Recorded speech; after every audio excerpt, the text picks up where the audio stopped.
Hola, ¿qué tal? ¿Cómo les va? Muy buenas noches. Bienvenidos a un nuevo programa de Pinamar News. Estamos aquí haciéndoles compañía a través de la pantalla de Canal 2 del PIN TV. Y comenzamos este programa, este primer bloque, con una persona que ya hace tiempo nosotros queremos charlar con ella porque es la persona responsable del área de bromatología. Y yo digo que es una de las áreas más importantes a tener en cuenta cuando hablamos de salud y de prevención, ¿no? Está con nosotros la ingeniera Evelina Sangorrín. Gracias. Hola, Evelina. muy buenas noches, Sergio. Bueno, gracias por la invitación.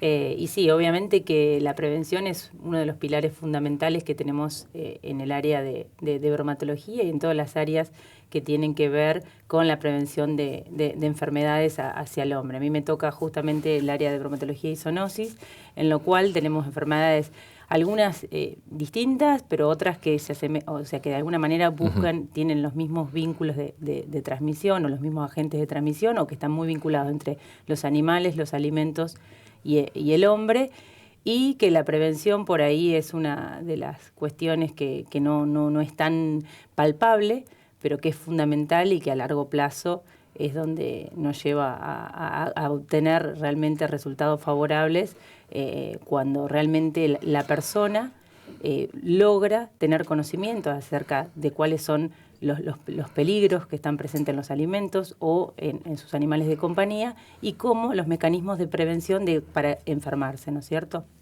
Ahora, continuamente están haciendo ustedes planes de trabajo porque depende de la época del año es que se producen distintas patologías, si se quiere, o enfermedades o situaciones que requieren de, bueno, darle mayor importancia a tal situación y otras menos quizás. Exactamente. Nosotros lo que tenemos es lo que llamamos un calendario epidemiológico. Entonces, todos los años, en cada uno de los meses o época del año, tenemos diferentes temáticas y que vamos buscando diferentes formas de llegar a la comunidad. Hoy realmente en la era de la comunicación muchas veces que la gente preste atención es bastante dificultoso, ¿sí? Entonces buscamos distintas herramientas como para poder llegar a la totalidad de la comunidad. Ahora el 19 de agosto tenemos el Día Nacional del Síndrome Urémico Hemolítico, o sea, de la prevención contra el síndrome urémico hemolítico, una enfermedad en la cual nosotros en nuestro país estamos en el podio de cantidad de casos. Es una enfermedad que afecta a chicos menores de 5 años y también en algunos casos han ocurrido de chicos más grandes o de adultos, en el cual la toxina que provoca la enfermedad puede estar en los alimentos, puede estar en los animales. Entonces, lo que nosotros apuntamos es justamente a los mecanismos de prevención que tiene la comunidad para no enfermarse y a los cuidados que deben tener, sobre todo, como son chicos chiquitos, esto ocurre la mayoría de las veces en el seno familiar. Por eso es tan importante llegar a toda la comunidad. Para esto nosotros lo que tenemos este año, lo que tenemos previsto hacer es llegar a las escuelas primarias, a los jardines, con charlas de capacitación para los chicos y también para los papás. La forma de llegar a los papás va a ser entregar folletería en las salidas de las escuelas, ¿sí? Con el grupito de bromatología en los ingresos, porque también es difícil de contactar a los papás. En otros momentos los hemos hecho dando charlas en los centros de salud, en el hospital, en los pasillos donde la gente se reúne a esperar para ser atendida. Esos han sido diferentes modalidades que adoptamos cada año para ir alcanzando a la comunidad. Además, nosotros tenemos también lo que son los cursos de manipulación, que eso se da durante todo el año. Pero bueno, el grupo poblacional al que nosotros apuntamos en esos casos es justamente a la gente que trabaja en gastronomía o está vinculada o son transportistas o también ahora tenemos previsto una capacitación para todo lo que es auxiliares y cocineras de comedores escolares, ¿sí? Un curso específico para ellos que lo tenemos organizado con el Consejo Escolar. Apuntamos a toda la comunidad con diferentes estrategias de comunicación y de difusión de este tipo de enfermedades. Volviendo a lo que decía vos recién de esta semana que van a trabajar sobre el síndrome urémico hemolítico, dijiste que está Argentina en el podio esto. Sí. ¿Por qué está en el podio y cuál es, digamos, el problema del síndrome? ¿Qué es lo que lo provoca? Justamente, la bacteria está presente en la materia fecal, sí, es Escherichia coli 157H7, un patógeno que se encuentra sobre todo lo que es, puede estar en la materia fecal de animales. Esto ocurre justamente, se ha detectado, durante muchos años estuvo estudio de por qué estábamos nosotros en el podio en nuestro país, y se ha encontrado que a través de las carnes argentinas, ¿sí? La bacteria se encuentra presente. ¿Y por qué es esto? Por malas prácticas de manufactura. En el frigorífico, o sea, cómo pasa de la materia fecal al músculo, a la carne, sí, pasa a través de un contacto o de alguna contaminación cruzada entre lo que es la materia fecal, las vísceras del animal, con el músculo. Esto no, si hay buenas prácticas de manufactura, esto no debería ocurrir. Pero si nosotros nos ponemos a hacer el seguimiento de lo que es del animal en pie hasta que llega a un restaurante, toda esa cadena agroalimentaria que va pasando, sí, en cualquiera de una de esas etapas hay diferentes contaminaciones. Con el solo hecho de pararnos temprano a la puerta de una carnicería y ver cómo se hace el transporte de la carne, ahí vemos que puede haber contaminación. También puede haber contaminación cruzada a través de una persona que tiene contaminación en su ropa, y al estar colocándose la carne en el hombro, como realmente es una realidad, cómo es el mecanismo de llevar la media res hacia la carnicería, ahí puede haber contaminaciones. ¿Qué es lo que hemos hecho nosotros? Porque en el partido no tenemos frigoríficos, sino que a nosotros toda esa materia prima nos llega desde otros lugares, con lo cual nos llega una caja negra, no podemos saber qué fue lo que pasó, si bien sabemos que están los controles veterinarios que se hacen en los frigoríficos, después hay un montón de pasos que nos perdemos. ¿Qué es lo que hemos hecho en el partido de Pinamar para controlar esto? Tenemos un programa que se llama Carnicerías Seguras y hacemos capacitaciones en las carnicerías, tenemos 55 carnicerías habilitadas y hemos hecho capacitaciones en el lugar a los manipuladores de esos establecimientos. Brindándoles información sobre cómo son las prácticas de higiene que deben adoptar, porque si el músculo está contaminado y después se hace una higiene, se hace un acomodamiento, o sea, lo que se dice una limpieza de la media res antes de seccionarla y ponerla para la venta, se pueden evitar este tipo de transmisión de la bacteria. Los resultados que nosotros tenemos en el partido de Pinamar es que cada vez que hicimos análisis de las carnes, porque hicimos todo lo que es muestreo de hisopados de manos, de los manipuladores hisopados de lo que es mesadas, de la picadora de carne, por ejemplo, que es sumamente un lugar donde si hay contaminación, se dan todas las condiciones como para que la bacteria se desarrolle. ¿Por qué? Porque queda un resto de carne a temperatura ambiente y se dan todas las condiciones como para que este microorganismo esté en condiciones de desarrollarse hasta eliminar la toxina y después puede ser el vehículo de transmisión de la enfermedad. Cuando nosotros hemos realizado estos muestreos y los mandamos a analizar al ANMAT, ¿sí?, al Instituto Nacional de Alimentos, que depende del ANMAT, siempre ha dado negativo. O sea, como que no tenemos presencia del patógeno que transmite la enfermedad. Esto no significa que en cualquier momento eso pueda aparecer. Hablamos de carnes, ¿no? Pero también se puede producir por otro tipo de alimentos, los lácteos, por ejemplo. Exactamente. En el caso de los lácteos, justamente lo que ha ocurrido en los casos que es a través de un lácteo es justamente, por ejemplo, cuando en chicos chiquitos la mamá le da un yogur, lo abre, el nene no consume la totalidad, lo deja abierto, por ahí lo deja un tiempo sobre la mesa, después lo coloca en la heladera y ese tipo de manipulación errónea, ¿sí?, hace que la bacteria pueda llegar al alimento y que el alimento sea el vehículo de transmisión de la enfermedad. En los lácteos que vienen cerrados, que ya vienen con un proceso de esterilización, ¿sí?, no debiera haber ningún tipo de contaminación, a no ser que pueda llegar a ser que la toxina o la bacteria esté en la superficie externa.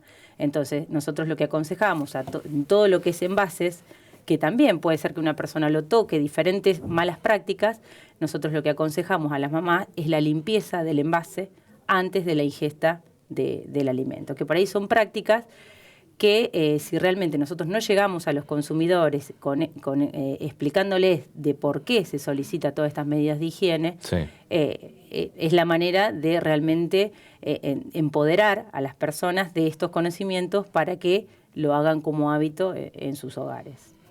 Es apasionante, ¿no?, realmente escucharte, ¿no?, sobre todo las distintas variables que hay, y hablaste recién del tema del ANMAT y en los últimos días estamos recibiendo nosotros muchas gacetillas de la ANMAT, justamente donde informan sobre la atención sobre determinados productos alimenticios que no deben ser vendidos. Creo que, no sé, yo no recuerdo, digamos, que todas las semanas haya 1 o 2 informaciones de la ANMAT para con determinados productos. ¿Esto por qué imaginan ustedes que se produce? Eso, bueno, tiene que ver con los avances de la tecnología. Antes se comunicaban a través de radiogramas. Entonces a nosotros esa información nos llegaba, cuando yo empecé en bromatología, una semana después, y que llegaba ese radiograma a la oficina del intendente. Y cuando ya nos llegaba esta información, casi el alimento no estaba en góndola. Hoy, ese programa que tiene la ANMAT es un programa de retiro, ¿sí? Donde las mismas empresas elaboradoras, por alguna falla, hay grado de retiro 1, 2 o 3, ¿sí? Por alguna falla en el proceso de elaboración, porque han detectado alguna falencia, avisa y se organiza el retiro automático de esos alimentos del mercado. Con lo cual se comunica a todo lo que es servicios oficiales de control de alimentos, o sea, a todos los municipios, a todas las provincias, para que en concordancia nos pongamos de acuerdo para retirar esos alimentos, además del propio retiro que hace la empresa productora de alimentos, que es la responsable de que ese alimento esté en góndola. Estos avisos cada vez, yo creo, tiene que ver con la tecnología. Hoy nos llega por mail. Hace unos años nos llegaba por correo, entonces el mecanismo era mucho más lento y por eso no nos llegaba. A nosotros mismos en bromatología antes salíamos a hacer todos los supermercados, todos los mercados. Hoy tenemos una cadena de mails, ¿sí? Donde además de nosotros ir a hacer el control y de alguna manera una forma de optimizar los recursos es mandando un mail a todos los mercados, a todos los supermercados, diciéndole corroboren en su góndola si está presente este producto alimenticio. Porque obviamente el dueño de ese mercado no es el responsable, sino que el responsable es la planta elaboradora o la empresa que lo produjo. Respecto también a lo que veníamos hablando de prevención, nosotros en el mes de octubre tenemos planificado otro programa que es el lavado de manos. Qué importancia, ¿no es cierto?, que los más chiquitos sepan cómo lavarse las manos. A mí ayer me pasaba algo en casa, ¿no? Tengo un hijo de 3 años y vamos a comer, lávate las manos, ¿sí? Y yo lo miraba y se arremangaba las manitos y estuvo jugando bajo el agua, enjabonándose las manos un ratito. Eso realmente en casa no practico todo lo que hago en forma laboral, pero en algún momento le dije, mirá, hay que lavarse acá, debajo de las uñas. Mamá, tráeme un cepillo, me dijo. Y realmente, esa necesidad de que todos transmitamos esto a los más chiquititos, nosotros del Departamento de Bromatología vamos a ir a todas las escuelas, sobre todo a todos los jardines, porque los más chiquititos adoptan estos conceptos y después es algo como lo que les queda... Lo replican en la casa, claro. Lo replican en la casa y les queda para toda la vida, ¿no es cierto? Y él me contaba, yo le comenté a un compañerito cómo lavarme las manos y él me decía que no, que me lavo así, entonces dejaba pasar el agua. Entre ellos, cómo se van transmitiendo estos conocimientos, me parece importante de que realmente transmitan un buen concepto y la importancia, ¿no es cierto?, de lavar esas zonas que son más inaccesibles para que realmente no queden microorganismos. Estamos preparando también armar lo que nosotros llamamos una máquina exterminadora de bacterias para que sea bien visible para los más chiquitos con una luz ultravioleta. ¿De cómo funciona? Y justamente con una luz, una sustancia, un gel, que cuando ellos absorben las manos, si están mal lavadas, se aprecian las zonas de la mano que quedaron sucias y eso va a hacer que los más chicos puedan realmente aprender bien la práctica. En otro momento, con formas más rudimentarias, los hemos hecho con nuez moscada y con aceite. Sí. Entonces, al ponerse bajo el chorro de agua, quedan los granitos, quedan restos de aceite para no salir con el agua, y cuando lo hacen con agua tibia y jabón, realmente tenemos las manos bien limpias. Diferentes técnicas que hemos ido adoptando como para que ellos realmente tomen conciencia de un buen lavado de manos, que es primordial para la prevención de muchísimas enfermedades, ¿sí?